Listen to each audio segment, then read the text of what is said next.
Nay, papasok na po ako sa school. Hala, umaga na ha. Alas 7 na. Bakit parang ang dilim pa rin? Hayaan mo na nga, para ako mauna sa school. Yahoo! Nasaan na kaya si Princess? Bakit wala pa rin sila? Hay nako, panigurado, hindi na naman yung nagising ng maaga. Mauna na nga lang ako.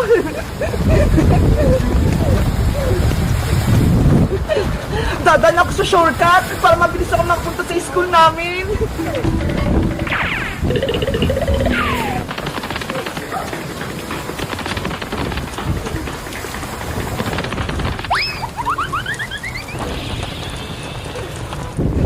Yay! Nandito na ako sa taas! Konting lakad na lang, malapit na ako sa school!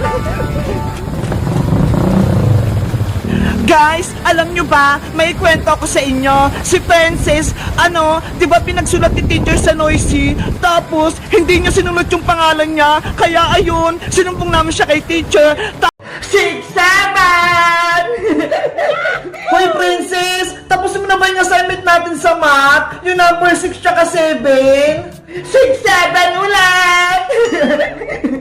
6-7 ka dyan ng 6-7? Alam mo ba yung ibig sabihin ng Princess? Oo naman, beba. Ako pa.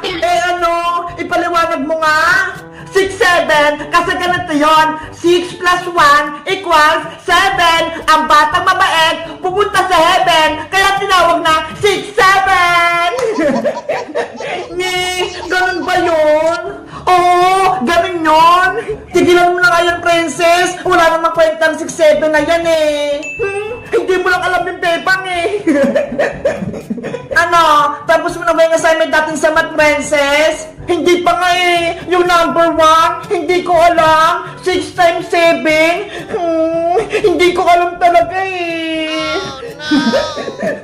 Ayan, puro ka 6-7, pero yung 6 times 7, hindi mo alam.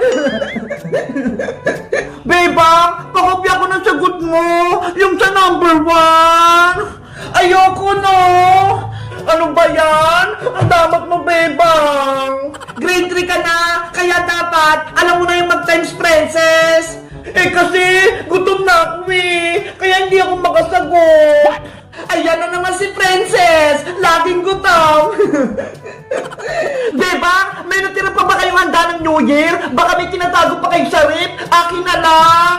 Ano ka ba, Princess? January 11 na, no? Wala na kaming handa. Kahit spaghetti malamig lang, bebang. Bigyan mo na ako. Wala na nga eh. Inubos na namin ni nanay. Ano ba yan? Gutom na ako. Ano kaya kakainin ko? Balot? Ay! May nagtitinda ng balot! Bebang, bumili tayo! Sige, bilang mo rin ako, Princess! Pero, wala akong pera!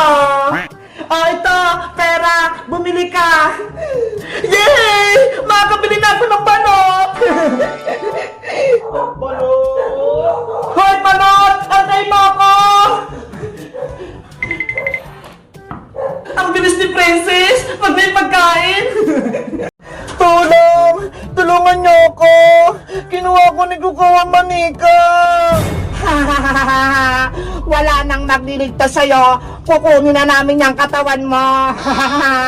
Palayain mo na ako dito! Princess! Tulong! Iska, sa tingin mo, hindi na kaya tayo mahanap ni Pulang Sundalo? Hindi na siguro, Princess, kasi nakatago tayo. Tara na, balikan na natin si Bebang. Sige! Wala si player 10 at player 15 doon. Saan kaya sila nagtatago? Wait lang, Princess! Andiyan pa pala si Pulang Sundalo!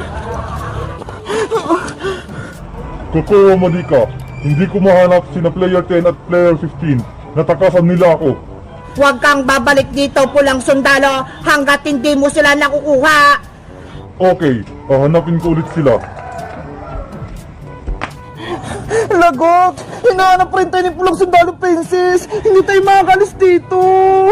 Ano gagawin natin? Gusto ko nang balikan si Bebang. Hoy, Princess! Iska! Anong ginagawa niyo rito? Naglalaro pa rin ba kayo ng Squid Game? Boyong, huwag kang maingay! Tinataguan namin si Pulang Sundalo! Ayun siya, ho! Eh bakit? Anong kasalanan nyo? Kasi naglaro ulit kami ng Squid Game. Tapos natalo si Bebang, pinutukan siya. Kaya yung ginawa namin ni Iska, tumakas na lang kami. Ganun ba? Mabuti na lang, hindi ako ulit naglaro. Boyong, tulungan mo kami. Kailangan namin mabalikan si Bebang. Kinuha siya ni Kukuha Manika. Sige, akong bahala kay Pulang Sundalo. Huli natin siya. Mag-ingat ka, Boyong, ha. Nasaan kayong dalawang batang yun? Hindi ko sila mahanap. Pulang Sundalo, si Player 10 tsaka si Player 15 ba yung hinahanap mo? Oo, sila nga. Nakita mo ba sila? Nandito sila, nagtatago. Ay, Boyong, huwag mo kami ituro. Huwag kayong mag-alala, Princess. Akong bahala sa inyo. Siguraduhin mo, ha. Lagot ka sa akin. Nasaan si Player 10 at Player 15? Dito, puntahan mo. Lagot na kayo sa akin ngayon. Humanda na kayo, Princess Iska. Huli na natin siya. Sige.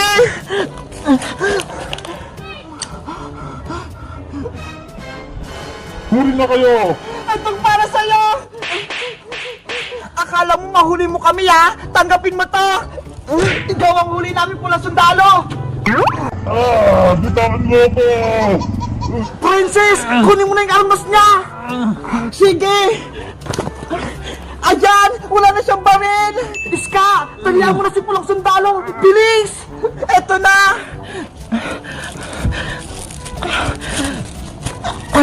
Ayan ang Boyong, natalihan ko na si Pulang Sundalo. Ano, wala kang palag sa amin, oh. Yay! Nahuli natin si Red Charger. Good job tayong lahat. Ngayon, Pulang Sundalo, sabihin mo sa amin kung nasan si Bebang. Kahit nakatali ako, hindi ko sasabihin kung nasan si Bebang! Matigas ka, ha? Aray ko! Ano, sasabihin mo ba? O hindi, makakatim ka pa nito. Oo, sasabihin ko na kung nasan si Bebang! Ganyan nga, sumunod ka sa akin. Nanghina na yung katawan ko. Kailangan ko ng magamot. Guys, sa tingin nyo, babalikan pa ba ako ni Iska pati ni Princess? May tutulong pa kaya sa akin? Mag-comment lang kayo para sa part 9. Bye-bye!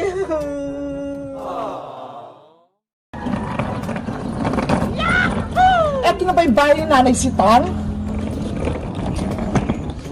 Nanay Sitang! Nanay Sitang!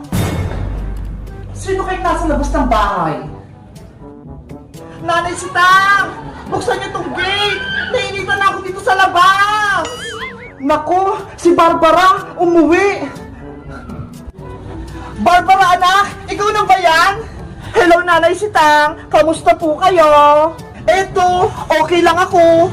Ang ganda-ganda na ng bahay nyo, Nay. Ang laki pa. Nanalo po ba kayo sa loto? Hindi Pinag-ipuran ko yan. Sana all, malaki yung bahay. May gate pa. Mag-picture nga ako. Ipopost ko sa Facebook. Isa pa, may ingita sa akin itong mga friends ko. Ano kayang ginagawa dito ni Barbara? Himala, umuwi siya. Nanay Sita, hindi mo ba ako papapasukin? Kanina pa ako dito sa labas, oh. Ang init-init. Ay, sorry. Wait lang. Bubuksan ko yung gate.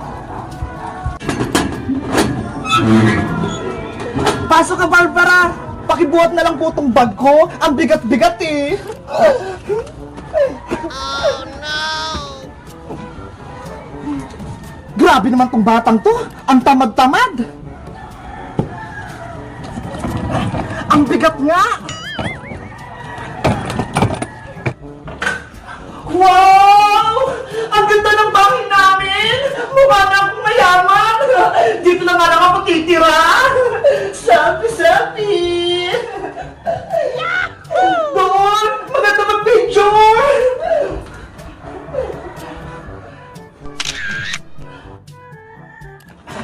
Eto na yung bagay mo, Barbara. Dadalhin ko lang to sa kwarto mo. Okay po. Grabe! Ang ganda ng buwan nila! Ang lambot-lambot! Ngayon ako nakupo sa ganito. Pipicture ulit ako. Ipopost ko sa Facebook. Barbara, kumain ka na ba? Hindi pa nga punay eh. Maganda nga kayo ng pagkain. Yung masarap. Sige, titigan ko sa ref kung may ulam pa. Ayos! Magiging boy prinsesa ako dito. Parang masyong tong bahay namin. Siya nga po pala, Nay. Nasaan po ba yung kapatid kong si Bebang? Si Bebang ba? Nandun pa sa school, kinuha yung awards niya, tsaka yung mga ribbon niya. Papauwi na yun. Mabuti naman, may kita ko na si Bebang. Later. Nay! Nay! Nandito na po ako! Galing po ako sa school! Marami na po akong ribbon! Paparating na si Bebang, Barbara! Magpapaganda ako para magulat sa akin si Bebang. Nay! Nay! Buksan niyo po itong pinta! May papakita po ako sa inyo! Bukas siyang pinto, Bebang! Itulak mo!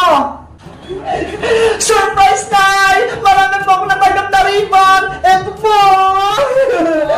Wow! Congratulations, anak! Ang galing-galing mo! Thank you po, Nay! Hello, Bebang! Ha? Sino po kayo? Surprise! Ako yung kapatid mo, Bebang! Nay! Ano pong sinasabi niya? May kapatid po ba ako? Bebang anak, siya yung ate mo, si Barbara. Totoo po, Nay! May kapatid po ako! Bakit ngayon nyo lang po sa akin sinabi? Eh kasi, sa Maynila nakatira yung kapatid mo, kasama yung tatay mo, kaya hindi mo siya nakikita. Bebang, huwag ka na magtampo. Ang importante, magkakilala na tayo. Pareho kami ng buhok. Magkamukha pa kami. Totoo nga, kapatid ko siya. Well, magkapatid nga tayo, pero mas maganda ako sa'yo. Nanay naman eh! Hindi niyo sinabi sa akin na may kapatid ako! Akala ko ako lang yung anak niyo! Sorry na, Bebang! Kung sinikreto ko sa'yo, hindi ko lang masabi eh! Baka magalit ka! Ayoko na sa inyo, Nay! Tinataguan niyo ko ng sikreto! Bebang anak! Bebang! Bebang anak! Buksan mo tong pinto! Mag-usap tayo! Ang arte naman ni Bebang! Ang galing magdrama! Best actress! Well, mas maganda pa rin ako sa kanya! Guys, ngayon ko lang nalaman, may kapatid ako, si Ate Barbara. Sa tingin nyo, mabait kaya siya? Mag-comment lang kayo kung gusto nyo ng part 2. Bye-bye!